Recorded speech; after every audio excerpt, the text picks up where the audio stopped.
수상한 자를 숨겼다는 신고가 들어왔소. 단호한 목소리와 함께 포졸 5이 보미의 집을 덮쳤다. 쌀독 뒤 숨을 죽인 채 몸을 움츠린 도겸. 보미는 심장이 터질 듯한 공포를 억누르며 태연하게 포졸들을 맞이한다. 구석구석을 샅샅이 뒤지는 포졸들의 손길이 닿을 때마다 집 안의 공기는 얼어붙었다. 결국 포졸들은 빈손으로 돌아가는 대신 보미를 관하로 끌고 간다.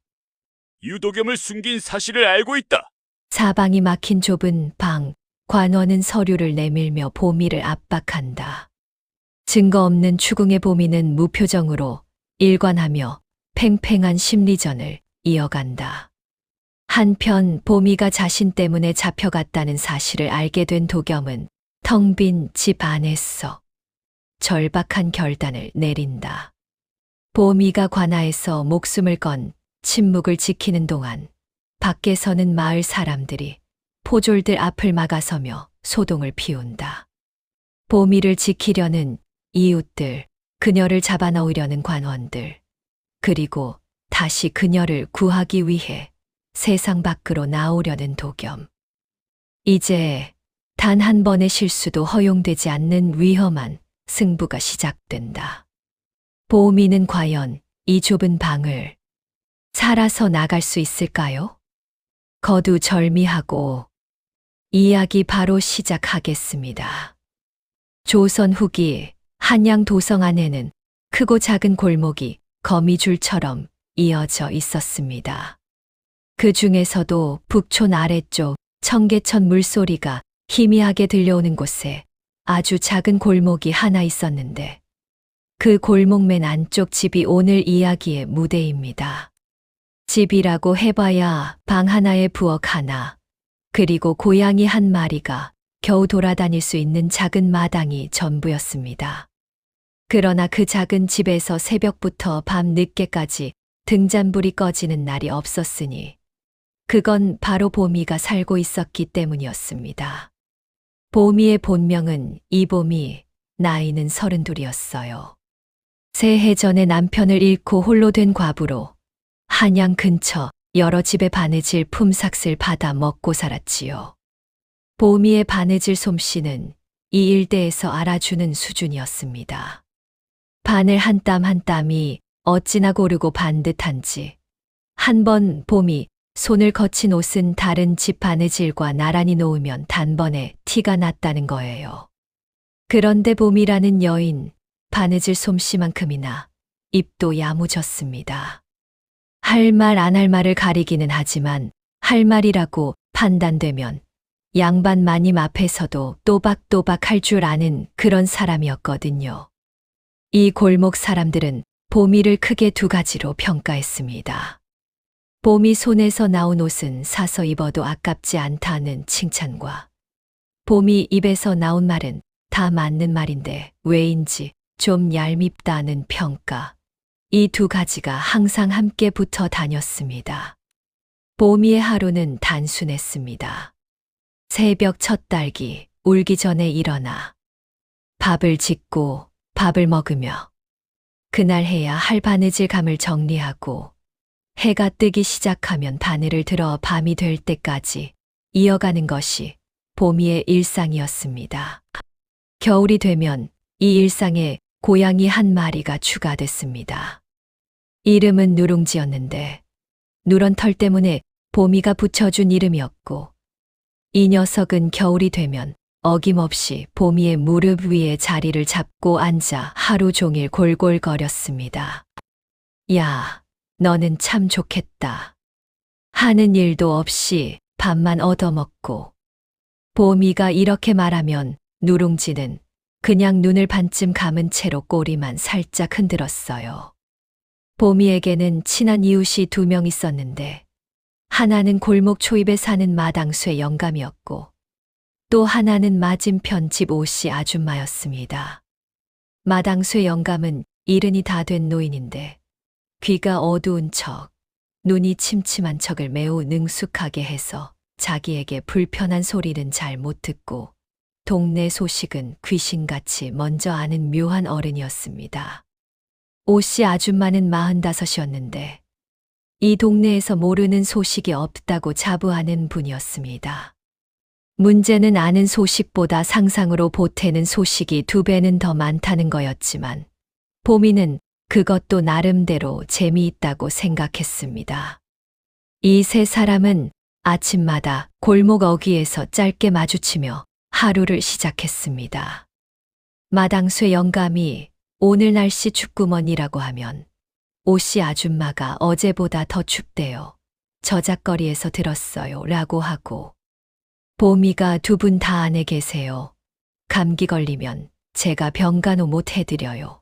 라고 마무리하는 게 아침 풍경이었지요. 이 골목에서 보미의 위치는 분명했습니다. 남의 일에 함부로 끼어들지 않고 필요한 사람에게 필요한 도움을 주고 그 이상도 이하도 바라지 않는 사람이었습니다. 그렇게 보미의 날들은 별다른 파란 없이 조용하게 흘러갔습니다. 그러나 이해의 겨울, 그 조용함이 깨지는 밤이 오고 말았습니다. 그날은 이 겨울 들어 가장 눈이 많이 내리는 날이었습니다. 저녁 무렵부터 시작된 눈이 이 밤이 깊어질수록 더 굵어졌고 보미는 등잔불을 조금 더 당겨놓고 바느질을 이어가고 있었어요. 다음 날 납품해야 하는 치마 2벌이 남아 있었거든요. 판서댁 안방마님이 특별히 부탁한 것이라 실밥 하나 틀려도 안 된다는 생각에 보미는 눈을 가늘게 뜨고 바늘을 움직이고 있었습니다. 바깥에선 바람 소리와 함께 눈이 쌓이는 소리가 들렸습니다. 고양이 누룽지는 이불 한 귀퉁이를 차지하고 완전히 잠이 들어 있었고요. 그때였습니다. 골목 바깥에서 뭔가 탁 하고 쓰러지는 소리가 들렸어요. 보미는 처음엔 고양이 누룽지가 실수로 장독대를 건드린 줄만 알았습니다.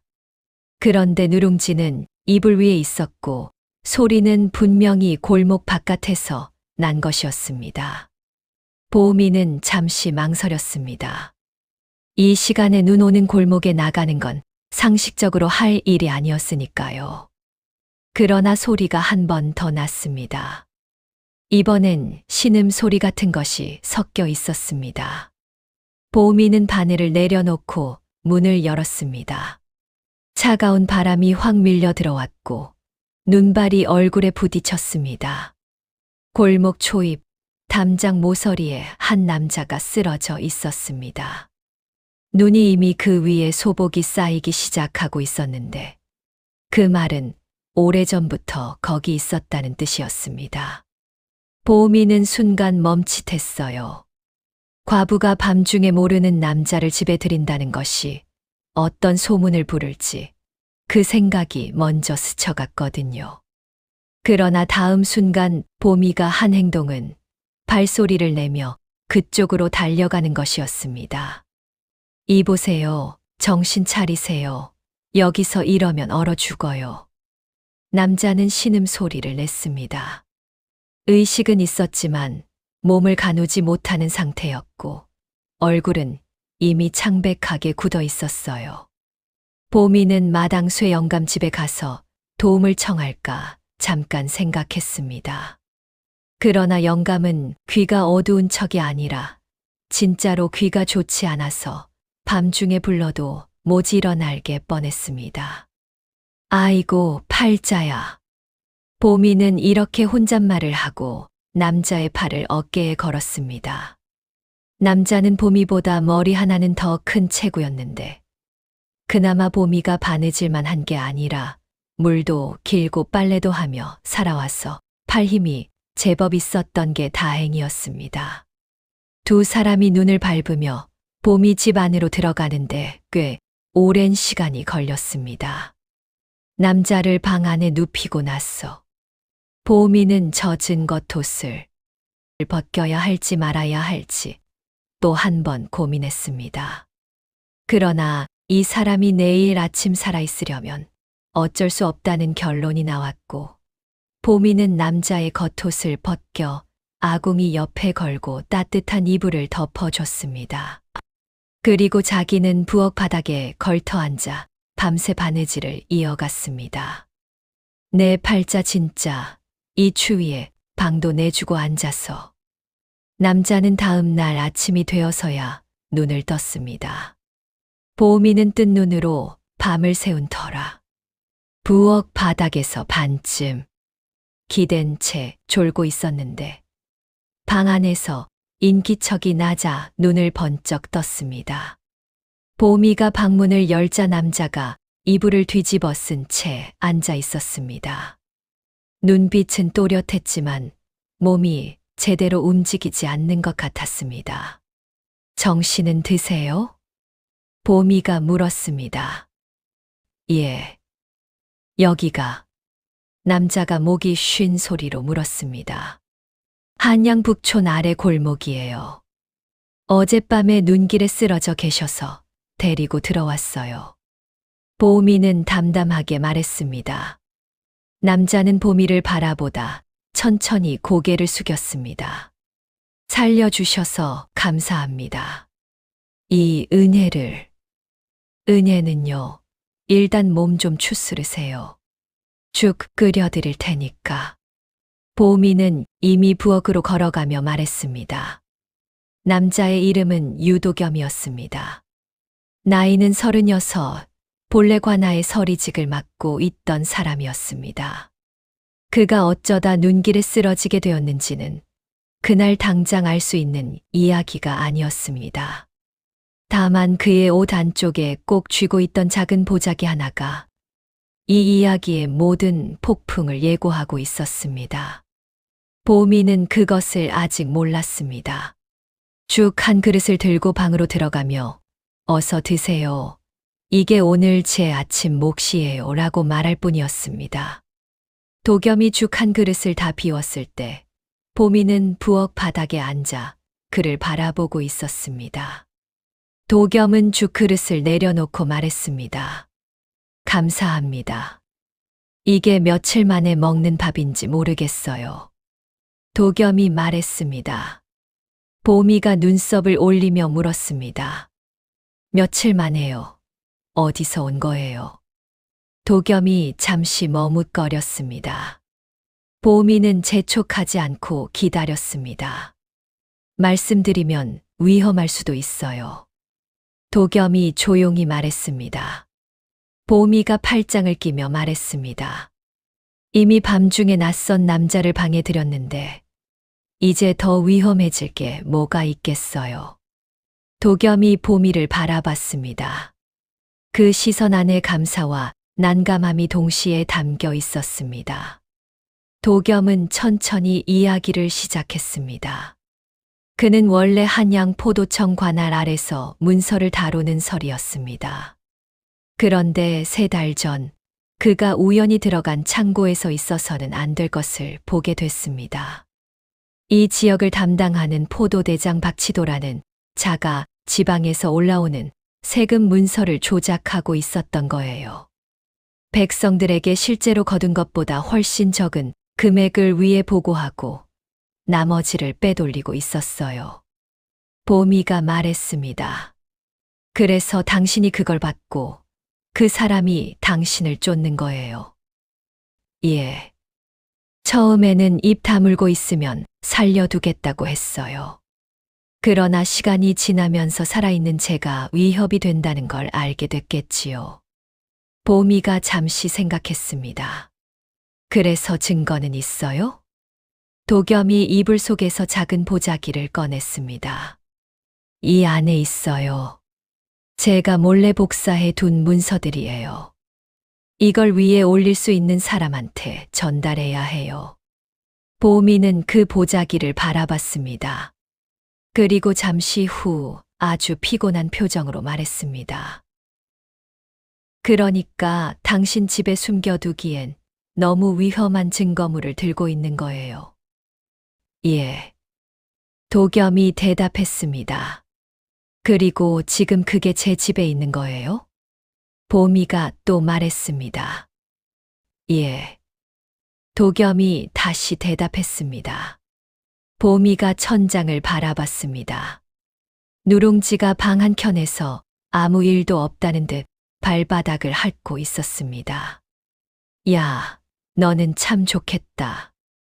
보미가 누룽지에게 말했습니다. 그리고 보미는 잠시 아무 말도 하지 않았습니다. 창밖에서는 여전히 눈이 내리고 있었고 등잔불이 조용히 흔들리고 있었습니다. 도겸이 말했습니다. 몸이 좀 나으면 바로 떠날게요. 오래 폐를 끼칠 생각은 없어요. 보미가 일어서며 말했습니다.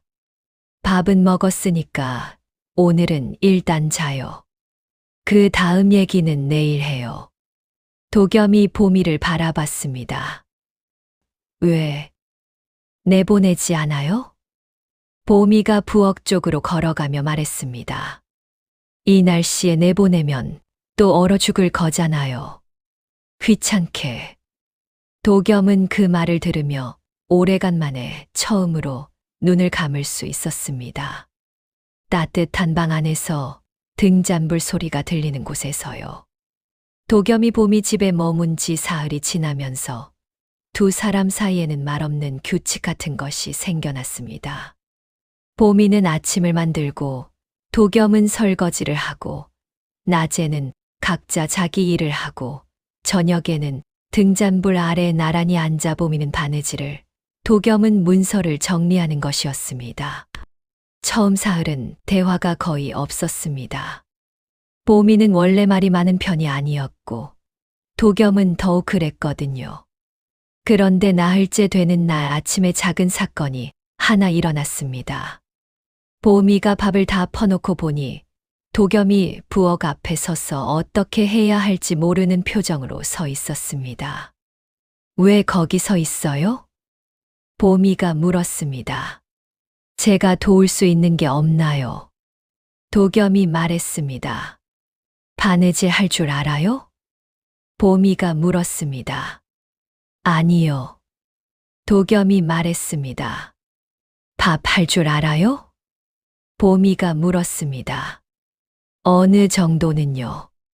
도겸이 말했습니다. 보미가 잠시 생각하다 말했습니다. 그럼 내일 아침은 당신이 해봐요. 대신 내가 먹을 수 있는 수준이어야 해요. 다음 날 아침 도겸이 만든 밥은 솔직히 조금 거칠었습니다. 밥은 좀 설이 걷고 국은 좀 짰어요.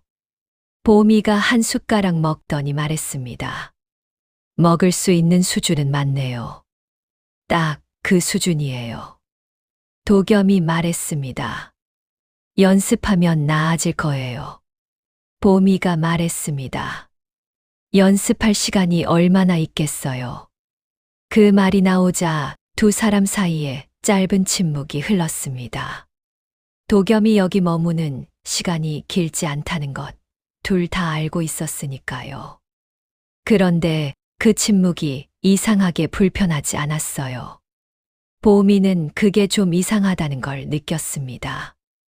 닷새째 되는 날 저녁 두 사람이 처음으로 긴 이야기를 나눴습니다. 도겸이 보미가 바느질하는 것을 한참 바라보다가 물었습니다. 언제부터 바느질을 했어요? 보미가 바늘을 멈추지 않고 대답했습니다. 어릴 때부터 배웠어요. 어머니가 가르쳐 줬거든요. 남편을 잃고 나서 힘들지 않았어요? 도겸이 조심스럽게 물었습니다. 보미가 잠시 생각하다 말했습니다. 힘들었죠. 그런데 바느질이 있어서 다행이었어요. 손이 바쁘면 머리가 쉬거든요. 도겸은 그 말을 조용히 받아들였어요. 그러다 보미가 거꾸로 물었습니다. 당신은요? 설이 일이 힘들지 않았어요? 보미가 물었습니다. 힘든 건 아니었는데 보고 싶지 않은 것들을 너무 많이 봐야 했어요. 보미가 바늘을 들며 말했습니다. 그 보고 싶지 않은 것 중 하나가 그 문서였겠네요. 예. 도겸이 짧게 대답했습니다. 보미가 또 물었습니다. 후회해요? 아니요. 보미가 손을 멈추고 도겸을 봤습니다. 왜요? 이렇게 고생을 하는데. 도겸이 잠시 있다가 말했습니다. 알면서도 모른 척하는 건 더 고생스러운 일이라서요. 보미가 그 말을 듣고 아무 말도 하지 않았습니다. 다만 바늘을 다시 들어 바느질을 이어갔을 뿐입니다. 그날 밤 두 사람은 꽤 오랫동안 이야기를 나눴습니다. 도겸이 마당쇠 영감 이야기를 듣고 웃음을 참지 못한 것도 그날 밤이었습니다. 귀가 어두운 척을 한다고요? 도겸이 물었습니다. 예, 그런데 딱 자기한테 불편한 이야기만 못 들어요. 신기하지 않아요? 보미가 말했습니다. 두 사람이 함께 웃은 것은 이것이 처음이었어요. 보미는 그 웃음 이후로 방 안 공기가 조금 달라졌다는 것을 느꼈습니다. 도겸이 보미 집에 온 지 사흘째 되는 날 밤이었습니다. 보미가 등잔불을 낮추고 잠들려는 참에 골목 바깥에서 발소리가 여러 개 들렸습니다. 이 시간에 이 골목을 이렇게 많은 발소리로 지나가는 경우는 없었습니다. 보미는 이불 안에서 눈을 뜨고 귀를 세웠습니다. 이 일대를 샅샅이 뒤져라.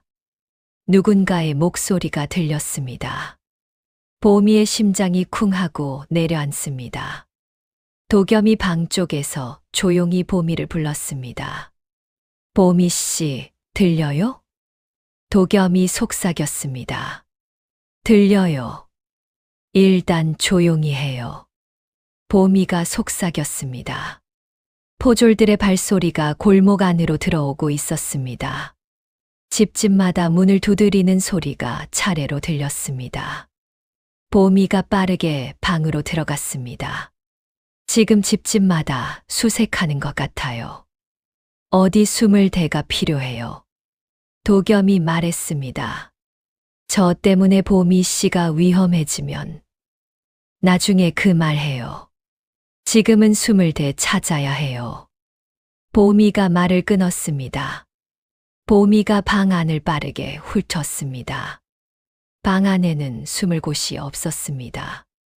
부엌이 더 나을 것 같았어요. 보미가 부엌으로 도겸을 데리고 갔습니다. 아궁이 옆 낡은 쌀독 뒤편 부엌 구석에 사람 하나가 아슬아슬하게 들어갈 수 있는 공간이 있었어요. 여기 들어가요. 몸 구겨 넣을 수 있어요? 보미가 물었습니다.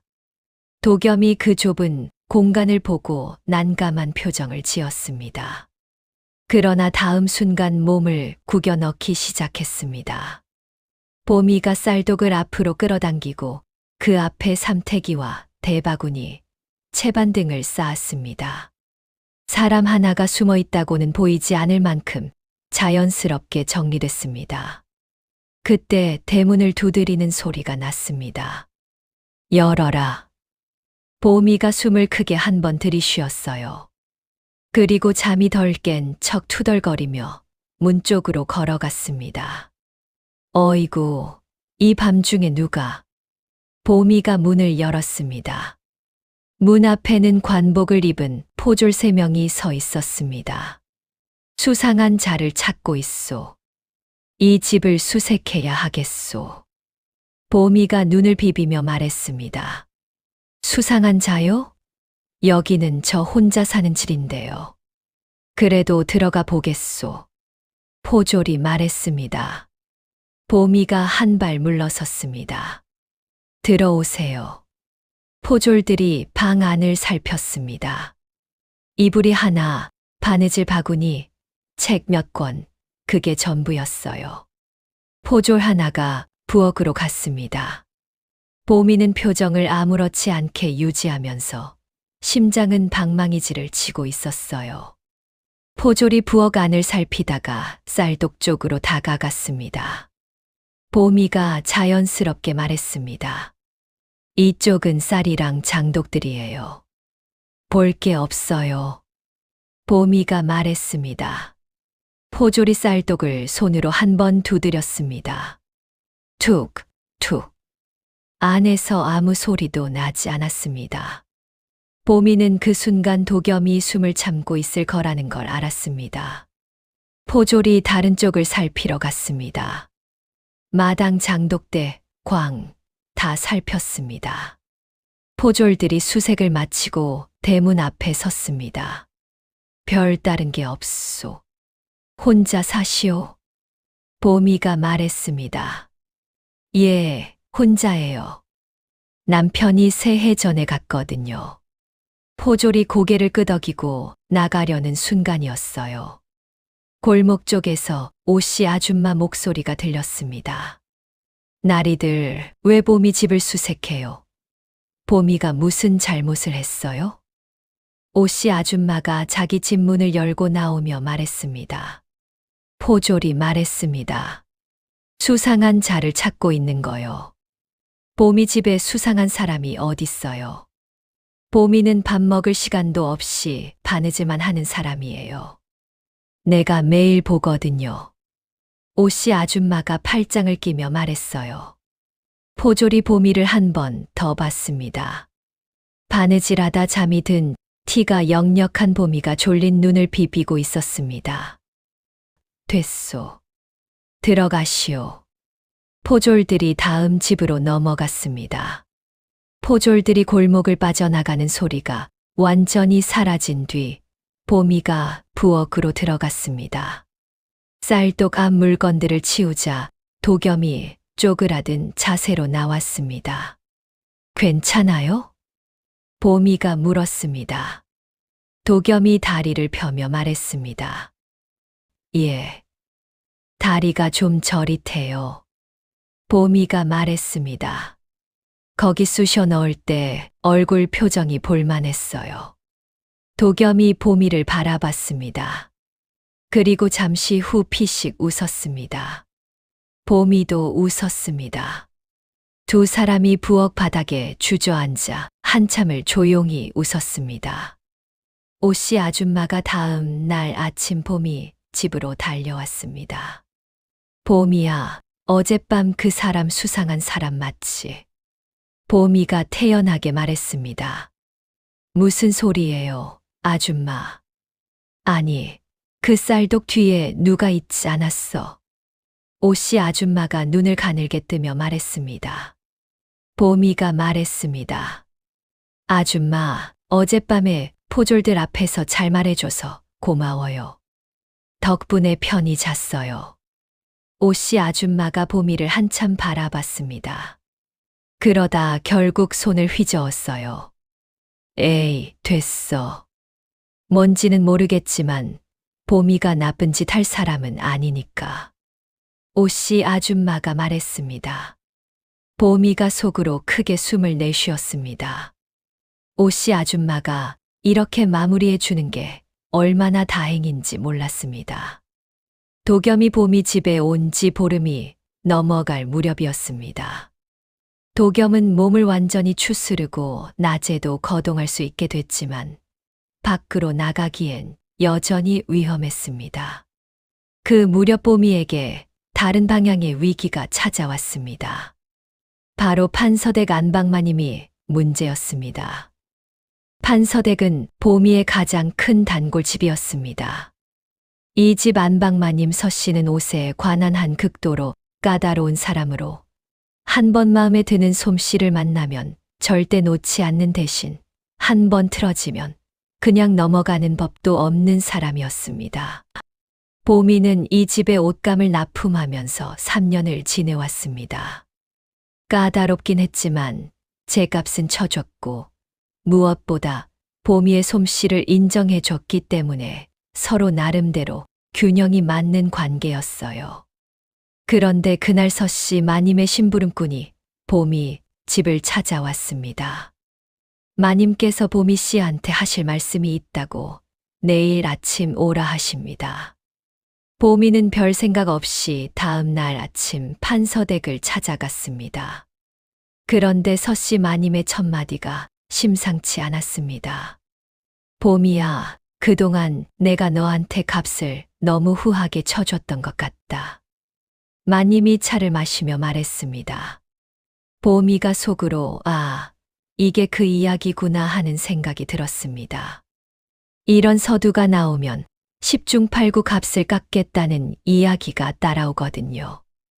요즘 솜씨 좋은 침선여인이 많다더라.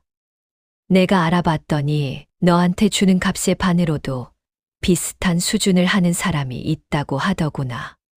마님이 말했습니다. 보미가 천천히 말했습니다.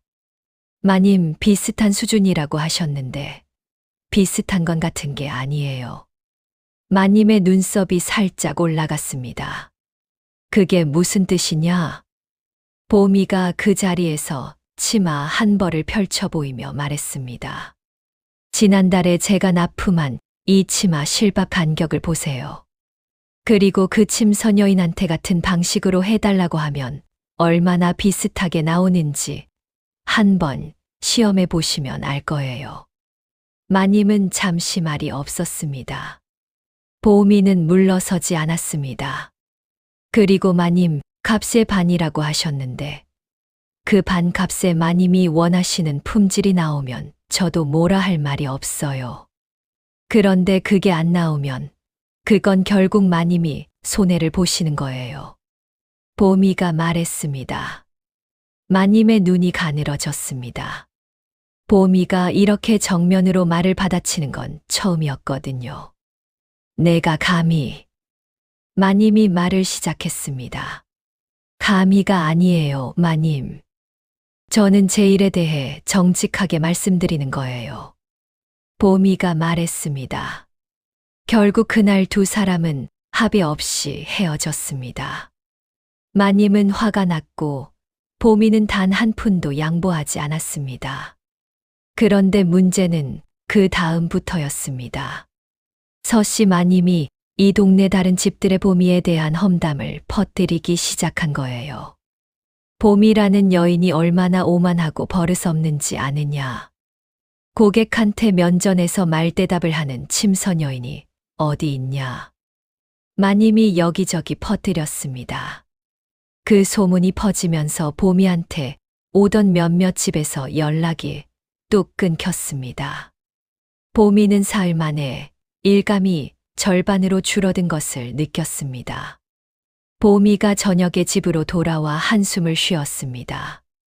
도겸이 부엌에서 설거지를 하다 보미의 표정을 보고 물었습니다. 무슨 일 있었어요? 도겸이 물었습니다.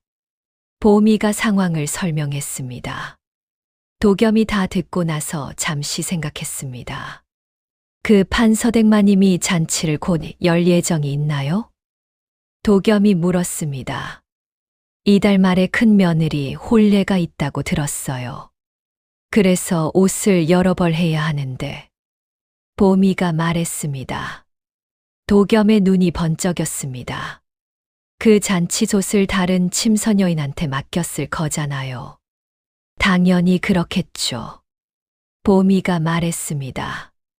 그런데 보미 씨만큼 하는 솜씨가 아니라면 어딘가 문제가 생길 수도 있지 않을까요? 도겸이 조용히 말했습니다. 보미가 도겸을 바라봤습니다.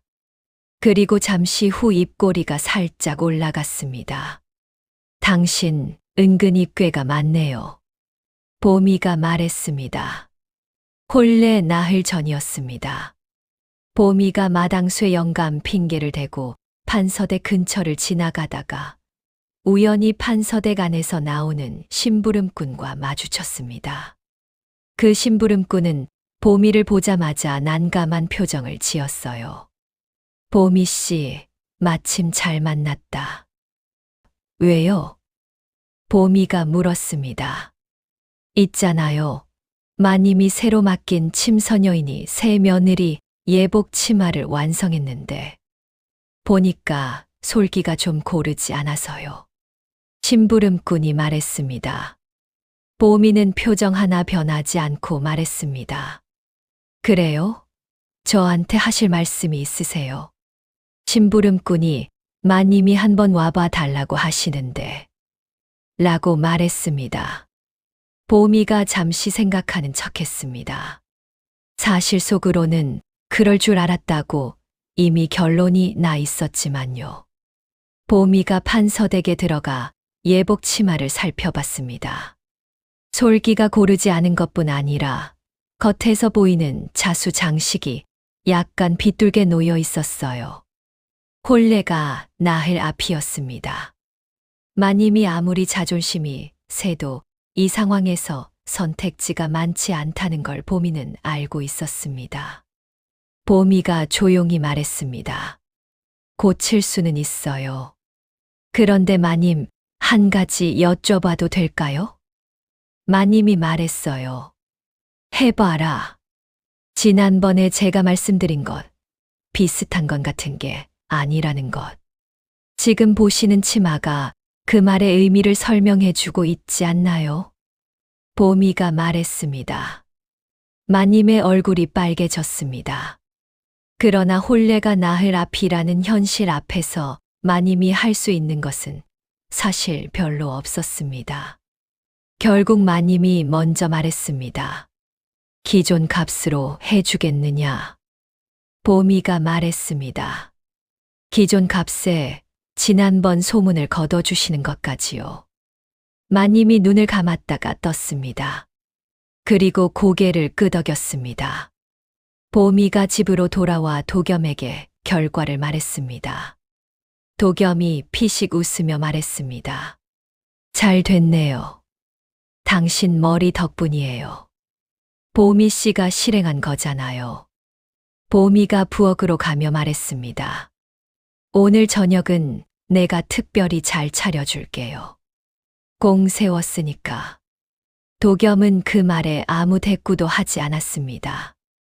다만 보미가 보지 않는 방향으로 고개를 돌리고 조용히 웃었습니다. 판서댁 문제가 해결되고 나서 열흘이 더 지났습니다.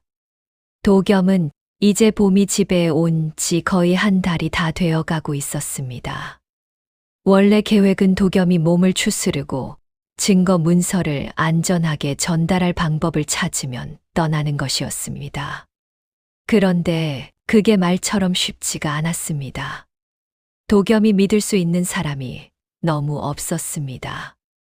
그 탐관오리 박치도가 워낙 줄이 넓고 두꺼운 사람이라 섣불리 증거를 들고 나타났다가 오히려 억울하게 죄를 뒤집었을 위험이 있었거든요. 도겸은 한양에서 신뢰할 수 있는 경로를 조용히 찾고 있었고, 보미는 그 사이 도겸과 함께 생활하는 날들에 조금씩 익숙해지고 있었습니다. 아침마다 두 사람이 각자의 일을 하다 잠깐 마주치는 시간, 저녁마다 보미가 바느질을 하고 도겸이 책을 읽거나 문서를 정리하는 시간, 그 시간들이 보미에게는 낯설면서도 불편하지 않은 무언가가 되어가고 있었습니다. 오씨 아줌마가 어느 날 보미에게 귓속말을 했습니다. 보미야, 그 총각 언제까지 있을 거야? 동생이라고 했잖아요, 아줌마. 동생은 무슨, 너 얼굴 봐봐. 요즘 얼굴이 좀 달라졌어. 오씨 아줌마가 눈을 가늘게 뜨며 말했어요. 보미가 손을 휘저었어요. 무슨 소리예요, 아줌마. 빛이 나잖아, 얼굴에. 요리 봐봐. 오씨 아줌마가 보미 얼굴을 가까이 들여다보려 했습니다. 보미가 물러서며 말했습니다. 저 일해야 해요. 가세요. 보미가 집으로 들어와 바늘을 들었는데 자꾸 실이 바늘귀를 빗나갔습니다. 3번 만에 겨우 실을 꿰n 보미가 혼잣말을 했습니다. 달라지긴 뭐가 달라져. 그날 저녁 도겸이 말했습니다. 보미 씨, 제가 올해 신세를 지고 있는 것 같아서요. 그건 당신이 마음대로 결정할 수 있는 문제예요. 보미가 물었습니다. 아직은 아니에요. 경로를 좀 더 찾아봐야 해서요. 도겸이 말했습니다. 보미가 바늘을 움직이며 말했습니다. 그럼 됐어요. 뭐가 걱정이에요. 제가 여기 있는 게 보미 씨한테 부담이 될까 봐서요. 보미가 잠깐 손을 멈췄습니다. 그러다 다시 바느질을 이어가며 말했습니다. 부담이면 진작에 내보냈어요. 나 그런 사람이에요. 보미가 말했습니다. 도겸이 대답하지 않았습니다. 두 사람 사이에 잠시 조용한 시간이 흘렀습니다. 보미는 그 침묵이 불편하지 않다는 걸 느꼈습니다. 그리고 그게 조금 무서웠습니다. 보미가 남편을 잃은 건 29살 때였습니다. 남편은 착하고 성실한 사람이었지만 몸이 약했고 갑작스러운 병으로 2달을 못 버티고 세상을 떠났습니다. 보미는 그 뒤로 누군가에게 기댄다는 것을 생각해 보지 않았습니다. 기대고 싶어도 기댈 곳이 없었던 것도 있지만 솔직히 그냥 혼자 서는 게 더 편하다는 생각도 있었습니다. 그런데 도겸이 있는 날들이 계속되면서 보미는 그 편함이 사실 익숙함이었다는 것을 어렴풋이 알게 됐습니다. 진짜 편한 것은 따로 있다는 걸 이제야 알게 된 거예요. 도겸이 보미 집에 온 지 1달 반이 지나던 날, 아침부터 분위기가 달라졌습니다. 마당쇠 영감이 보미 집 앞에 서서 기침을 2번 했는데 이 영감이 아침에 먼저 찾아오는 건 아주 드문 일이었습니다. 보미가 문을 열자 영감이 낮은 목소리로 말했습니다. 보미야, 어젯밤에 이 골목 초입에서 낯선 사람들이 어슬렁거렸어. 보미의 눈이 날카로워졌습니다. 몇 명이요? 3명. 관복은 아닌데 행동이 심상치 않았어. 뭔가를 찾는 것 같더라. 보미가 안으로 들어와 도겸에게 말했습니다. 상황이 달라진 것 같아요. 밖에서 뭔가 움직이고 있어요. 도겸의 표정이 굳었습니다. 그는 잠시 생각하다가 말했습니다. 박치도가 이 일대까지 수색을 넓힌 것 같아요. 제가 이 골목에 있다는 게 새어나간 것 같기도 하고요. 그럼 지금 어디로 갈 거예요? 증거 문서를 전달할 수 있는 사람을 찾았어요. 사헌부에 있는 관원인데 이 사람이라면 믿을 수 있을 것 같아요. 오늘 안에 움직여야 할 것 같아요. 도겸이 말했습니다. 보미가 잠시 생각했습니다. 혼자 가면 너무 위험해요. 낮에 사람들 많은 시간에 움직여요. 보미 씨는 관계없이 있어야 해요. 이미 관계가 있는데 어떻게 없이 있어요? 내가 1달 반 동안 밥 해줬잖아요. 도겸이 피식 웃었습니다. 그러나 그 웃음은 오래 가지 않았습니다. 그날 오후 도겸이 외출을 준비하고 있을 때였습니다. 갑자기 골목 바깥에서 소리가 났습니다. 이 골목 전체를 막아라. 누군가가 외치는 소리였습니다. 이번에는 몇 명이 아니었습니다. 발소리만 들어도 10명이 넘는다는 것을 알 수 있었습니다. 보미와 도겸이 눈을 마주쳤습니다. 도겸이 보자기를 보미에게 내밀었습니다. 보미 씨, 이걸 맡아줄 수 있어요? 도겸이 말했습니다. 보미가 그 보자기를 받았습니다. 당신은? 제가 나가서 시선을 끌어볼게요. 보미 씨는 이걸 숨겨두고 아무것도 모른다고 해요. 도겸이 말했습니다. 보미가 단호하게 말했습니다. 그러면 당신이 잡히잖아요. 어차피 이 골목 막히면 어디도 못 가요. 제가 나가는 게 보미 씨를 지키는 방법이에요.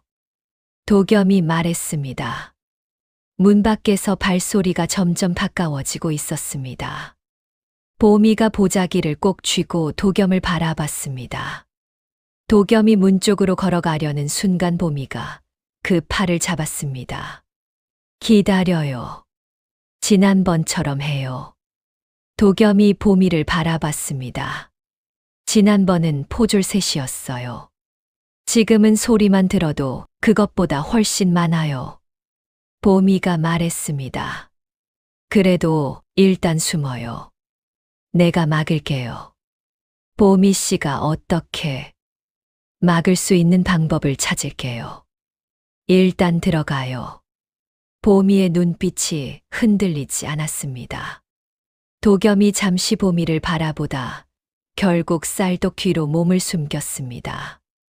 그리고 보미가 대문을 열었습니다.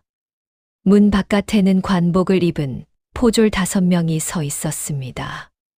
그 뒤로도 사람들이 골목을 막고 있었습니다. 이보미 씨요? 포졸이 말했습니다. 예. 보미가 대답했습니다. 수상한 자를 숨겨두었다는 신고가 들어왔소. 집 안을 수색하겠소. 포졸이 말했습니다. 보미가 한 발 물러서며 말했습니다.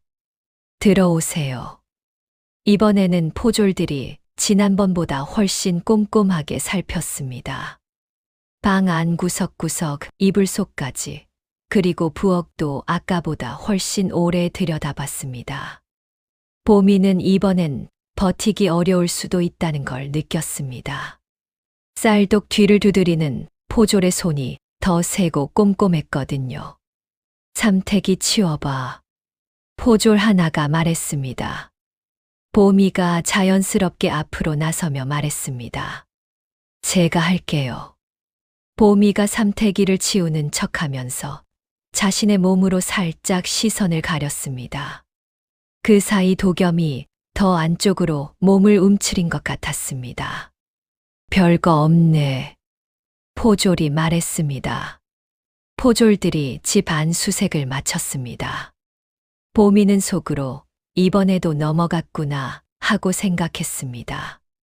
그러나 그게 아니었어요. 포졸이 보미를 돌아보며 말했습니다. 이보미 씨, 당신도 함께 가줘야겠소. 포졸이 말했습니다. 보미가 물었습니다. 왜요? 우리가 찾는 자와 당신이 아는 사이라는 신고가 들어왔소. 관아에 가서 이야기를 해줘야 하겠소. 포졸이 말했습니다. 보미는 자신이 잡혀가게 됐다는 것을 깨달았습니다. 그러나 표정을 바꾸지 않았습니다. 보미가 포졸을 따라 걸어가면서 골목을 돌아봤습니다. 마당쇠 영감과 오씨 아줌마가 각자 집 문 앞에 서서 보미를 바라보고 있었습니다. 보미가 오씨 아줌마와 눈이 마주쳤습니다. 보미는 눈빛으로 뭔가를 전달하려 했는데 오씨 아줌마가 그것을 알아봤는지는 확실하지 않았습니다. 관아의 문을 들어서면서 보미가 생각한 것은 두 가지였습니다. 하나는 도겸이 그 공간에서 얼마나 버틸 수 있을까 하는 것, 또 하나는 자신이 여기서 어디까지 버텨야 하는가 하는 것이었습니다. 보미는 한 방에 앉혀졌습니다. 벽도 없이 뻥 뚫린 넓은 방이 아니라 사방이 막힌 작은 방이었습니다. 얼마 후 포도청의 관원이 들어왔습니다. 이보미 씨, 당신이 최근 한 달 넘게 유도겸이라는 자를 숨겨준 것을 알고 있소. 보미가 대답했습니다. 유도겸이요. 모르는 이름이에요. 모른다고 하면 더 오래 여기 있어야 할 거요. 관원이 말했습니다. 보미가 조용히 말했습니다. 저는 바느질하는 과부예요. 한 달 넘게 집에서 바느질만 했어요. 판서댁에 물어보세요. 관원이 서류를 펼쳤습니다. 당신 집에 한 달 가까이 동생이라고 하는 남자가 있었다는 건 이웃 증언이 있소. 보미가 표정 하나 안 바꾸고 말했습니다. 충청도 남동생이 열이 나서 올라왔다가 났으니까 내려갔어요. 범죄가 아니잖아요. 관원이 날카롭게 봤습니다. 그 동생이라는 사람이 유도겸이라면요? 보미가 말했습니다. 제 동생 이름은 이봄수예요. 유씨성을 가진 사람은 몰라요. 둘 사이에 팽팽한 시간이 흘렀습니다. 관원이 먼저 방을 나갔습니다. 보미는 혼자 그 방에 남아 있었습니다.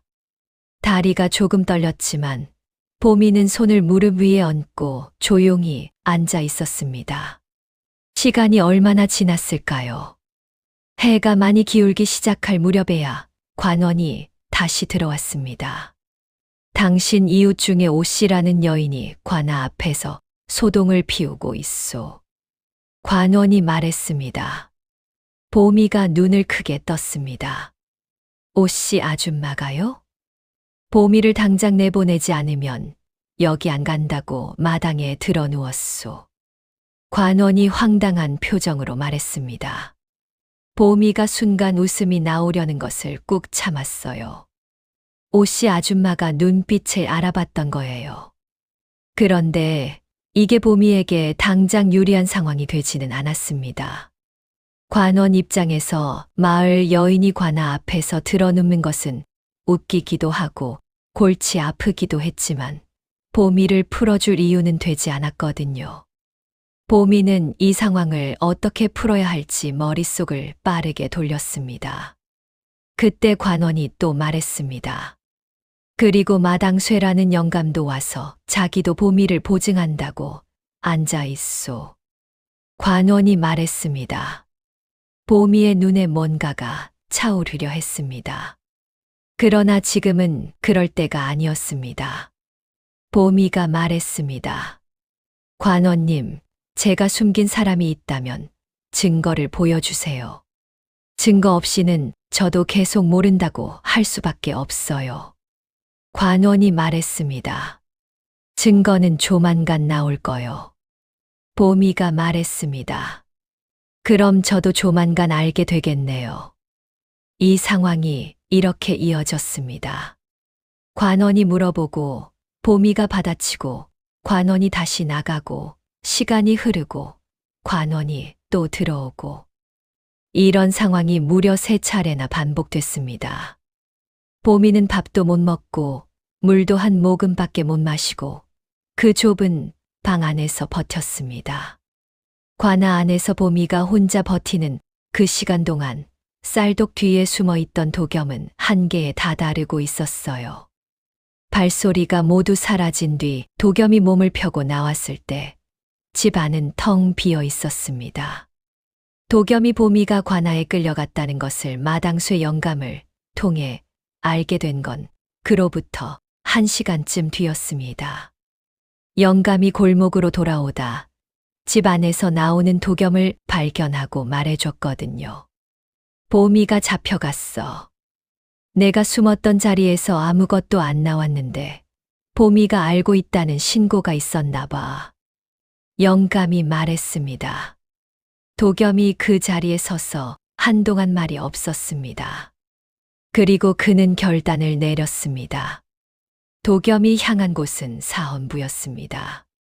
그가 1달 넘게 찾고 있던 믿을 수 있는 관원, 그 사람에게 직접 찾아간 거예요. 도겸이 그 관원 앞에서 보자기를 펼쳤습니다. 보미가 숨겨뒀던 문서들이 쏟아졌습니다. 박치도의 비리 증거예요. 봐주세요.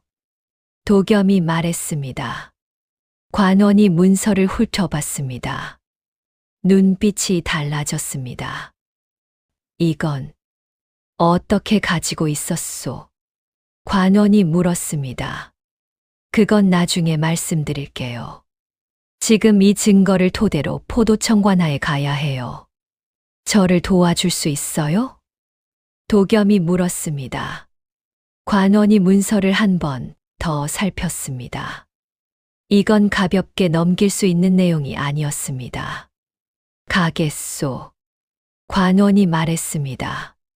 포도청관하 문 앞에 사헌부 관원과 도겸이 나타났을 때 거기엔 이미 오씨 아줌마가 들어 누워 있었고 마당쇠 영감이 영감 나름대로 버티고 앉아 있었습니다. 오씨 아줌마가 들어 누운 채로 도겸을 봤습니다. 어머, 이 총각이 왜 여기? 오씨 아줌마가 말했습니다. 도겸이 말했습니다. 저 때문에 보미 씨가 들어간 거잖아요. 오씨 아줌마가 벌떡 일어나며 말했습니다. 어머, 맞다. 이 총각이 들어가야 하는 거 아니야? 마당쇠 영감이 말했습니다. 잘 왔어. 이제 가서 봄이 꺼내와. 도겸이 사헌부 관원과 함께 관아 안으로 들어갔습니다. 관아 안에서 벌어진 일은 단순하지 않았습니다. 사헌부 관원이 포도청 관원에게 문서를 보여줬을 때 포도청 관원의 얼굴이 순식간에 굳었습니다. 왜냐하면 이 문서가 맞다면 포도청 전체가 흔들리는 문제였거든요. 박치도는 포도청 안에서도 윗선과 줄이 닿아 있는 사람이었으니까요. 이 문서의 출처가 어디요? 포도청 관원이 물었습니다. 제가 직접 관아 창고에서 확인하고 복사한 거예요. 도겸이 말했습니다. 당신이 그 자리에 있었다는 것 자체가 월권이요. 포도청 관원이 말했습니다. 도겸이 말했습니다. 제가 서리직을 맡고 있을 때 정식으로 들어간 공간이에요. 월권이 아니에요. 하지만 이 문서를 빼낸 건 빼낸 게 아니에요. 복사한 거예요. 원본은 여전히 그 자리에 있을 거예요. 설전이 이어졌어요. 이쪽에서 근거를 대면 저쪽에서 반박하고 저쪽에서 막히면 또 다른 문제를 들고 나왔습니다. 사헌부 관원이 개입했습니다. 이 문서의 진위는 원본과 대조하면 알 수 있소. 원본 확인을 요청하겠소. 포도청 관원이 말했습니다. 그건 별도의 절차가 필요하오. 그 절차를 지금 밟겠소. 사헌부 관원이 말했습니다. 이 상황이 오래 이어졌습니다. 보미는 여전히 그 작은 방 안에 앉아 있었습니다. 보미가 들어간 지 해가 완전히 기울고 저녁이 됐습니다. 그 방에 등잔불 하나가 들어왔습니다. 보미는 그 등잔불을 보면서 생각했습니다. 집에서 혼자 바느질할 때 보던 등잔불이랑 별로 다르지 않네, 라고요. 보미에게 또 관원이 들어왔습니다. 이번엔 아까와는 다른 얼굴이었습니다. 이보미 씨, 유도겸이라는 자가 관아 밖에서 들어오겠다고 하오. 당신한테 확인이 필요하오. 관원이 말했습니다. 보미가 천천히 말했습니다. 무슨 확인이요? 유도겸이 당신 집에서 한 달 넘게 지낸 것이 사실이오? 관원이 물었습니다. 보미가 잠시 생각했습니다. 이 질문에 어떻게 대답하느냐에 따라 이야기가 달라질 수 있었습니다. 보미가 말했습니다. 저는 아픈 사람을 구해줬어요. 그 사람이 누구인지는 나중에 알았고요. 알고 나서도 내보내지 않았소. 관원이 물었습니다. 보미가 말했습니다. 다 나을 때까지는 내보낼 수 없었어요. 그게 다예요. 관원이 나갔습니다. 얼마 후 도겸이 그 방 앞에 왔습니다. 문이 열리고 도겸이 보미를 봤습니다. 보미와 도겸이 눈이 마주쳤습니다. 도겸이 처음으로 입을 열었습니다. 괜찮아요? 도겸이 물었습니다. 보미가 말했습니다. 나는 괜찮은데 왜 나왔어요? 보미 씨가 잡혀갔는데 어떻게 가만히 있어요? 가만히 있었어야지요. 나는 잘 버티고 있었어요. 보미 씨가 여기서 밥도 못 먹고 있는데 밥 한 끼 굶는다고 안 죽어요. 두 사람이 관아 안에서 실랑이를 하는 모습에 관원들이 황당하다는 표정을 지었습니다. 사헌부 관원이 그 사이를 가로막으며 말했습니다. 두 분 다 잠깐요. 지금 문서 대조 작업이 진행 중이에요. 결과가 나오는 대로 처리하겠소. 원본 문서 대조 작업에는 생각보다 훨씬 긴 시간이 걸렸습니다. 포도청 안에서도 이 사건을 어떻게 처리해야 하는지 의견이 엇갈렸거든요. 박치도 측에서는 도겸이 문서를 조작했다는 주장을 내세웠습니다. 도겸이 증거를 들고 나온 게 아니라 도겸이 조작된 문서로 관원을 속이는 것이라는 논리였습니다. 이 주장이 나오자 사헌부 관원과 포도청 관원 사이의 설전이 다시 시작됐습니다. 도겸도 그 자리에서 반박했습니다. 원본 문서의 잉크 색깔과 날짜, 기재 방식을 보세요. 제가 복사본을 만든 방식과 비교하면 확인할 수 있어요. 도겸이 말했습니다. 이 주장, 저 주장이 오가는 사이 밤이 깊어졌습니다. 보미는 그 방 안에서 등잔불을 보며 앉아 있었습니다. 배는 고프고 허리는 아팠지만 보미는 자리를 잡고 앉아 있었습니다. 마음이 이상하게 고요했습니다. 결론이 난 것은 밤이 한참 더 깊어진 뒤였습니다. 사헌부 관원이 보미가 있는 방으로 와서 말했습니다. 원본 문서와 도겸 씨의 복사본이 일치한다는 것이 확인됐소. 박치도의 비리가 사실로 인정됐습니다. 관원이 말했습니다. 보미가 말했습니다. 그럼 저는 나가도 되나요? 관원이 잠시 머뭇거렸습니다. 보미를 공범으로 볼 것이냐 아니냐의 문제가 아직 남아 있었거든요. 그 부분은 조금 더 논의가 필요해요. 관원이 말했습니다. 보미가 천천히 말했습니다. 저는 아픈 사람을 도운 것뿐이에요. 그 사람이 비리를 고발하는 사람인지 도망치는 사람인지는 알지 못했어요. 그러나 알게 된 이후에도 숨겨줬소. 관원이 말했습니다. 보미가 말했습니다. 그 이후로 그 사람이 한 일을 보세요. 비리를 고발하는데 필요한 시간을 얻은 거예요. 제가 내보냈으면 그 사람은 잡혔을 거고 이 비리는 묻혔겠지요. 관원이 보미를 오래 바라봤습니다. 그때 밖에서 또 소리가 났습니다. 오씨 아줌마였습니다. 이보세요. 보미가 밥도 못 먹고 있는 거예요? 이 밤중에 죄도 없는 사람한테. 오씨 아줌마가 관아 안쪽을 향해 소리치고 있었습니다. 마당쇠 영감도 거들었습니다. 보미는 이 골목에서 제일 성실하게 사는 사람이에요. 내가 보증하오. 관아 앞에서 동네 사람 2명이 이러고 있으니 관원도 황당하기 짝이 없었습니다. 그러나 동시에 웃음이 나오기도 했겠지요. 사헌부 관원이 포도청 관원과 짧게 이야기를 나눴습니다. 그리고 돌아오며 말했습니다. 이보미 씨에 대해서는 사건 관계자로만 기록하고 처벌은 없는 것으로 결론 냈소. 관원이 말했습니다. 보미가 자리에서 일어났습니다. 감사해요. 보미가 방을 나오자 복도에서 도겸이 기다리고 있었습니다. 도겸이 보미를 보자마자 말했습니다. 많이 힘들었지요. 도겸이 말했습니다.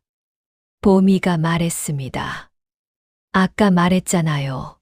나는 괜찮다고. 밥을 못 먹었잖아요. 도겸이 말했습니다. 보미가 말했습니다. 그건 좀 힘들었어요. 도겸이 피식 웃었습니다. 보미도 웃었습니다. 관아 문을 나서면서 보미가 크게 숨을 내쉬었습니다. 밤하늘에 별이 나와 있었습니다. 오씨 아줌마가 보미 팔짱을 끼며 말했습니다. 이제 다 된 거야? 다 된 것 같아요. 보미가 말했습니다. 마당쇠 영감이 말했습니다. 집에 가서 밥이나 먹자. 보미가 픽 웃었습니다. 영감님, 진짜. 도겸이 보미 옆에 와서 조용히 말했습니다. 보미 씨, 저 때문에 고생하셨어요. 보미가 대답했습니다. 고생이긴 했죠. 밥값 받아야겠어요. 도겸이 웃었습니다. 보미도 웃었습니다. 사건이 마무리되고 나서 도겸의 상황은 빠르게 정리됐습니다. 박치도는 그날 저녁 체포 명령이 내려졌고 도겸은 비리 고발의 공을 인정받아 더 나은 자리로 복직 제안을 받았습니다. 도겸이 이 이야기를 보미에게 전했을 때 보미는 바느질을 하다 손을 멈추고 말했습니다. 잘 됐네요. 예. 도겸이 말했습니다. 두 사람 사이에 짧은 침묵이 흘렀습니다. 보미가 다시 바늘을 들었습니다. 도겸이 말했습니다. 보미 씨, 저 이제 정리가 되면 한양에서 일하게 될 것 같아요. 보미가 바늘을 멈추지 않고 말했습니다. 그렇군요. 도겸이 말했습니다. 그러니까. 보미가 바늘을 멈추고 도겸을 봤습니다. 하고 싶은 말 있으면 해요. 저 눈치 볼 사람 아니에요. 도겸이 잠시 있다가 말했습니다. 앞으로도 이 골목에 와도 될까요? 보미가 도겸을 바라봤습니다. 무슨 이유로요? 이유가 꼭 있어야 하나요? 도겸이 말했습니다. 보미가 잠시 도겸을 바라보다가 바느질을 다시 시작했습니다. 밥값은 가져와야 해요. 이번엔 외상 없어요. 도겸이 웃었습니다. 알겠어요. 도겸이 짐을 싸는 날, 보미는 평소보다 일찍 일어났습니다. 아침 밥을 짓고 상을 차리고 도겸이 나오길 기다렸습니다. 도겸이 방에서 나왔을 때 보미가 말했습니다. 앉아요. 먹고 가야지요. 도겸이 앉아 밥을 먹었습니다. 두 사람이 아침 밥상 앞에 마주 앉은 것은 수십 번이었는데 그날 아침은 뭔가 달랐습니다. 도겸이 밥을 다 먹고 말했습니다. 보미 씨가 해주는 밥이 제일 맛있었어요. 보미가 말했습니다. 처음엔 별로라고 했으면서. 그게 언제요? 도겸이 말했습니다. 처음에 당신이 밥했을 때 먹을 수 있는 수준이라고 했잖아요. 그 기준으로 보면 제 밥이 별로인 거 아니에요? 보미가 말했습니다. 도겸이 웃었습니다. 그건 제 밥이 그 기준이었던 거고, 보미 씨 밥은 처음부터 훨씬 위였어요. 보미가 말했습니다. 말은 참 잘하네요.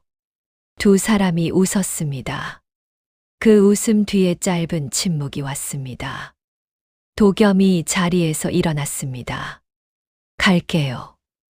보미가 말했습니다. 조심히 가요. 도겸이 대문을 나서다가 돌아봤습니다. 보미가 마당에 서서 보고 있었습니다. 보미 씨. 도겸이 불렀습니다. 왜요?